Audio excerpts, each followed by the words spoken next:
आइए दोस्तों, आज मैं आपको बताती हूँ कि नाइजीरिया में अगर कोई मर जाता है, किसी की मृत्यु हो जाती है, तो उनके बॉडी के साथ क्या करते हैं। नमस्कार, मेरा नाम है जेसिका और मैं फिलहाल तो नाइजीरिया में ही रहती हूँ। खैर, हम सबको इंडिया का तो प्रोसेस पता ही है। अगर कोई हिंदू मर जाते हैं तो उनको नहा धुला के अच्छे से कपड़े पहना के फूल चढ़ाकर उनको शमशान घाट में जाकर उनका अंतिम संस्कार करते हैं। मतलब उनको जला देते हैं। फिर जो उनका एशेस बचा रहता है उनको जाके हम या तो गंगा के रिवर में या किसी भी पवित्र रिवर में हम जाके बहा देते हैं।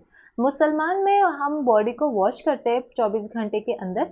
उसके बाद उनको अच्छे से कपड़े रैप करके, कपड़े जो रैप क्लॉथ रैप करके रखते हैं, फिर नमाज पढ़ते हैं, फिर जाके उनको दफना देते हैं। क्रिश्चियन में भी ऐसा ही होता है। उनको अच्छे से वॉश करके कपड़े पहना के चर्च लेके जाते हैं जहाँ पे प्रेयर होता है। उनके बाद हम उसमें कॉफिन में रखते हैं। कॉफिन में रख के उनको सेमेट्री में जाके उसको दफना देते हैं। मगर नाइजीरिया में ये प्रोसेस पूरा ही अलग है। मैं आज आपको समझाती हूँ। जैसे कि मैंने आप लोगों को पहले भी कहा है कि नाइजीरिया में 3 रिलीजन है। एक है मुस्लिम, दूसरा है क्रिश्चियन और थर्ड जो है वो है ट्रेडिशनलिस्ट, मतलब जो अपने पूर्वजों से प्यार करते हैं। मुस्लिम्स में तो सेम ही प्रोसेस है कि आप बॉडी को वॉश करिए, नमाज पढ़िए और 24 घंटे के अंदर आप उनको दफना दीजिए। मगर क्रिश्चियंस यहाँ पे और जो ट्रेडिशनलिस्ट है उनका प्रोसेस बहुत ही अलग है। पहले अगर कोई मर जाता है ना, वो ऑब्वियसली फैमिली तो मौन करती है, रोती है, ओम शांति ये सब तो बोलते ही है, रेस्ट इन पीस। मगर बॉडी को उस वक्त घर नहीं लेके आते, उनको मॉर्चरी में रख देते हैं हॉस्पिटल के।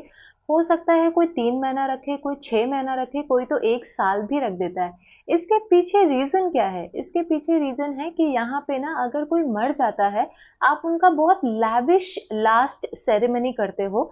उनको जब आप भेजते हो, दफनाते हैं, तो उनसे पहले आपको बहुत अच्छे से उनको सेरेमनी करना पड़ेगा।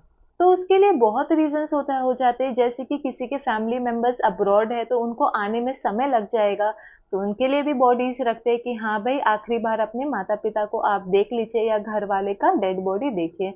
सेकंड आपका हो गया कि जब लैविश सेरेमनी करते हैं तो सबसे पैसा कलेक्ट करते हैं और यूनिफॉर्म बनाते हैं। यूनिफॉर्म मतलब स्कूल यूनिफॉर्म नहीं, यूनिफॉर्म मतलब एक जैसे कपड़े। जैसे मैंने ये कपड़े पहने हैं ना, वैसे ही सबको ऐसे ऐसे कपड़े मिलेंगे या क्लॉथ मिल जाएंगे। आप अपने हिसाब से सिलाइए और पीछे में जो मर गया है उनका फोटो लगाते हैं और लिखते हैं कि रेस्ट इन पीस या कुछ भी जो आपको अच्छा लगे वो लिखिए। उनके लिए आप पैम्पलेट्स बनाइए या पोस्टर्स बनाइए, बड़े बड़े पोस्टर्स बना के हर जगह लगाइए कि ये इंसान इस उम्र में मर गई है या इतने से इतने तक थे, बहुत अच्छे इंसान थे, जो भी है। वो सब में किसी किसी लोगों को जिनके पास पैसे है, खैर वो लोग तो बॉडी ज्यादा दिन नहीं रखते। बाकी सब लोग जो है मिडिल क्लास है, जो भी है, वो बॉडी बहुत समय तक रखते हैं। तो ये बॉडी खराब नहीं हो जाता है, नहीं, ये मॉर्चरी में रहता है। आप मॉर्चरी वालों को हर दिन के हिसाब से पैसे देते हो कि आप बॉडी को संभाल के रखे। सच बताओ तो कभी कभी गलत काम भी हो जाता है वहां पे मॉर्चरी में। मगर मोस्टली यहाँ का रिचुअल है, यहाँ बहुत कॉमन सी चीज है, सदियों से चले आ रही है, ऐसे ही रखते हैं और वहीं ही रखा रहता है। जब आप उनको लेकर आते हो, जैसे 6 महीने बाद या 1 साल बाद, 3 महीने बाद, आपकी हैसियत के ऊपर है। अगर आपका पैसा अरेंज हो गया है या फंक्शन के लिए, क्योंकि आपको बहुत फंक्शन भी तो करना है, सबको बुलाना है, सब आएंगे। और आप क्या करते हो, जो मर गए हैं उनका फोटो लेके आप डांस करते हो, तो सारे लोग आपके ऊपर पैसा स्प्रे करेंगे कि हाँ भाई, ये लो ये लो ये लो। यहाँ गिफ्ट नहीं देते हैं, यहाँ ज्यादातर पैसे स्प्रे करते हैं, चाहे वो कोई भी फंक्शन हो। तो मरने वाला भी एक फंक्शन ही है जिसमें वो लोग पैसे बहुत स्प्रे करेंगे। लोग बैठ के रहेंगे, कोई जूस पी रहे हैं, कोई ड्रिंक कर रहे हैं, कोई खाना खा रहे हैं। तो बहुत एक पार्टी का माहौल बन जाता है। सब अच्छे से पार्टी करेंगे। इसका मतलब ये है कि आप जो उनको आखिरी अलविदा बोल रहे हो वो हंसी खुशी बोल रहे हो, रो रो कर नहीं बोल रहे। हाँ, ऑब्वियसली दुख तो लगता ही है जब उनको बॉडी लेकर जाते, कॉफिन में बेरी करते, घर वाले तो रोते ही है। मगर ये जो फंक्शन होता है ना, इसको बहुत, ये पहले होता है, बेरी करने से पहले होता है। तो इसको बहुत अच्छे से मनाते हैं क्योंकि जितना भी कंट्रीब्यूशन आपको मिले उस फंक्शन में, पैसे मिले, जो भी मिले, पैसे ही मिलता है, ज्यादातर जानवर मिलते हैं, पैसे मिलते हैं। तो ये सब आप यूज करो उनको दफनाने के लिए। यही है यहाँ का प्रोसेस। होप ये बहुत इंटरेस्टिंग है। मुझे कैसे पता है, मैं अभी तक तो यहाँ गई नहीं हूँ फ्यूनरल में, मगर ऑब्वियसली मुझे इसकी नॉलेज इसलिए है क्योंकि जब हम दिल्ली में थे ना, तो बहुत सारे मेरे हस्बैंड के फ्रेंड के पेरेंट्स जो है वो मर गए थे।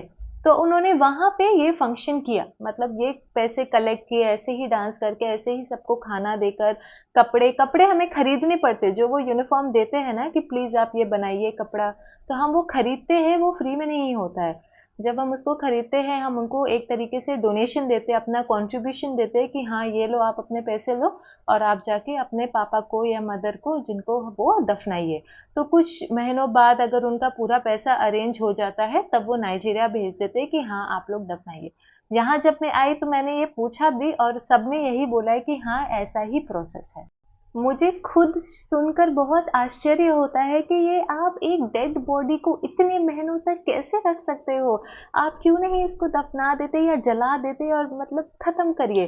पर नहीं दोस्तों, यहाँ पे ऐसा ही प्रोसेस है, और जो चीज़ बहुत पहले से चले आ रही है ना, आप उसको चेंज नहीं कर सकते। इट्स वेरी डिफरेंट, बट हाँ मैं रिस्पेक्ट तो करती हूँ ये कल्चर को।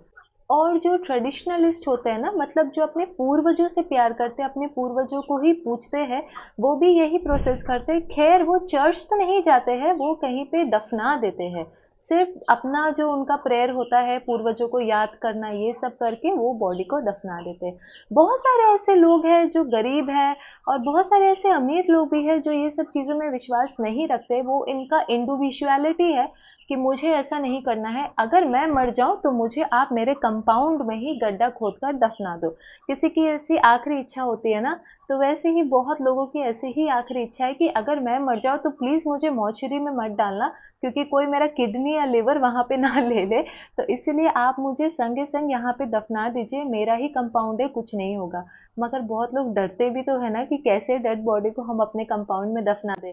बहुत लोग एक्सेप्ट कर लेते हैं और कर देते हैं। ये इन्फॉर्मेशन तो बहुत छोटी सी है, पर मुझे लगा कि आप लोगों से शेयर करना बहुत ज़रूरी है, क्योंकि देखिए हर एक जगह का हर एक रिचुअल होता है। हमारे इंडिया में कितना अलग होता है ना। जैसे मैंने जब इन लोगों को कहा कि इंडिया में हम बॉडी जला देते, सबके होश उड़ गए। सब बोल रहे क्या, आप बॉडी को जला देते हो, ये आप क्यों करते हो, ऐसा क्यों होता है? फिर मैंने एक्सप्लेन किया कि ये एक री इनकारनेशन प्रोसेस है। आपको ऐसा लगता है कि हम ऐसा विश्वास करते हैं कि अगर आप बॉडी जला देते हो तो वो अगले जन्म में फिर से आएंगे। तो फिर ये बहुत ज़्यादा शॉक्ड हो गए कि आप बॉडी कैसे जला देते हो। इनके लिए जैसे ये शॉकिंग है ना, हमारे लिए भी वैसे ही शॉकिंग है कि आप बॉडी इतने महीनों तक कैसे रख लेते हैं, सड़ नहीं जाता है? तो ये कल्चरल प्रोसेस है, मगर हमें हर एक प्रोसेस को, हर एक कल्चर को रिस्पेक्ट करना चाहिए। आई होप आपको ये सुन के आश्चर्य हुआ ही होगा जैसे मुझे आश्चर्य हुआ है। And thank you so much for joining. मिलते हैं हमारे नेक्स्ट वीडियो में कुछ इंटरेस्टिंग टॉपिक लेके। बने रहिए और अपना ध्यान जरूर रखिए। बाय।